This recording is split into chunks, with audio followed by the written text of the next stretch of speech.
Hi everyone, welcome back to the channel. Today we're diving into Peter Drucker's classic book, The Effective Executive. If you haven't read Drucker before, he's often called the father of modern management. His work shaped how organizations think about leadership, productivity, and the role of knowledge workers. The Effective Executive, first released in 1966, is still one of the sharpest books ever written on what it actually means to be effective at work. So in this video, I want to introduce Drucker's ideas, walk through what he means by executive, and explore the key practices he says are essential if you want to be truly effective in your role, regardless of your title.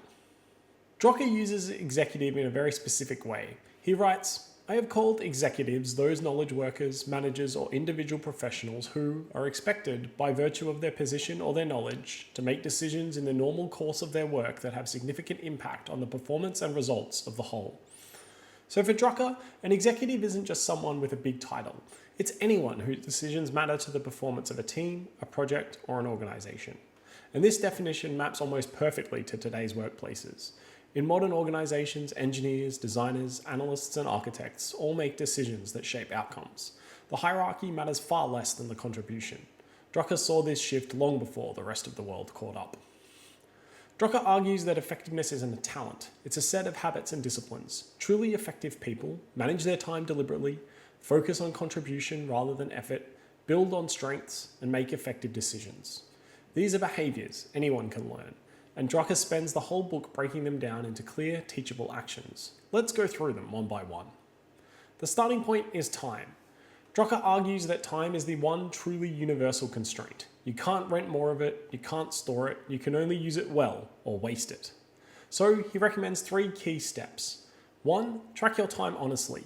Most of us think we know how we spend our workday, but Drucker says the only reliable method is to record it. And when you do, you discover how much time gets swallowed by small, unimportant tasks. 2. Eliminate time wasters. Some tasks don't need to be done at all. Others can be delegated or reassigned.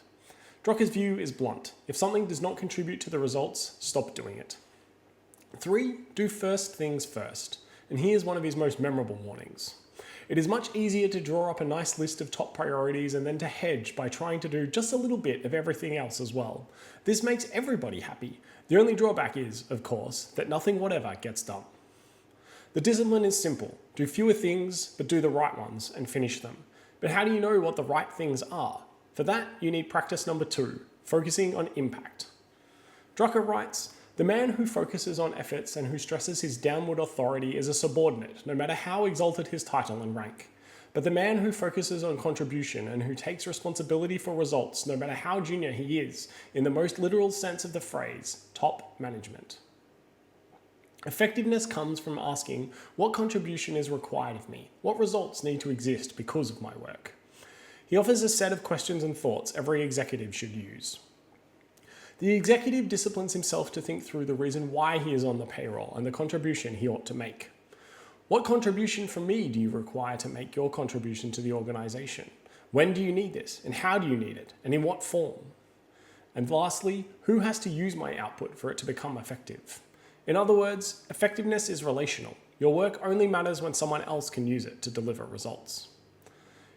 In order to be effective, Drucker insists that organizations run on strengths, not on fixing weaknesses. The job of the executive is to identify their own strengths, the strengths of their team and the strengths of their organization, and use them deliberately to produce results. This ties directly into modern coaching frameworks like Clifton Strengths. Your greatest contributions come from what you do exceptionally well. Trying to fix weakness only brings you to average. Effectiveness comes from building on what already works. Decision-making is the final discipline, and Drucker breaks it into several components. First, he describes 4 types of decisions, but the key insight is this. The effective decision maker always assumes initially that the problem is generic. Instead of treating every issue as unique, assume it's part of a pattern. Look for the underlying class of problem before deciding how to act. Second, he recommends asking, if I had to live with this for a long time, would I be willing to? This prevents you from making short-term compromises, which inevitably become long-term solutions. Decisions create consequences, and you need to be comfortable living with them. Third, Drucker brings in the concept of boundary conditions, the minimum requirements a decision must meet to be considered valid. If it doesn't satisfy the boundary conditions, it is not a good decision. Fourth, he states bluntly, No decision has been made unless carrying it out in specific steps has become someone's work, assignment, and responsibility. A decision without ownership is just a conversation. He also warns that incentives matter more than declarations. If the greatest rewards are given for behavior contrary to that which the new course of action requires, everyone will conclude that this contrary behavior is what the people at the top really want. And finally, every decision is a hypothesis. Drucker suggests asking, what do we have to know to test the validity of this hypothesis? This is the data that you need in order to make the right decision. Effective executives don't just decide, they learn. Drucker was writing long before modern automation and AI, but his insights still apply. Everything looks easy to automate until you try to express it in logic. Most automation projects fail not because the technology is bad, but because the underlying decisions are far more complex and contextual than people realize. Even the simplest inventory decision depends on business knowledge, shifting priorities, and real-world constraints that are hard to reduce to rules. Drucker's point is that computers can amplify effectiveness, but only if the decisions themselves are sound. The effective executive is almost 60 years old, but its ideas are more relevant than ever. In a world dominated by knowledge work, distributed teams, rapid change, and digital tools, Drucker's practices provide a timeless foundation for genuine effectiveness.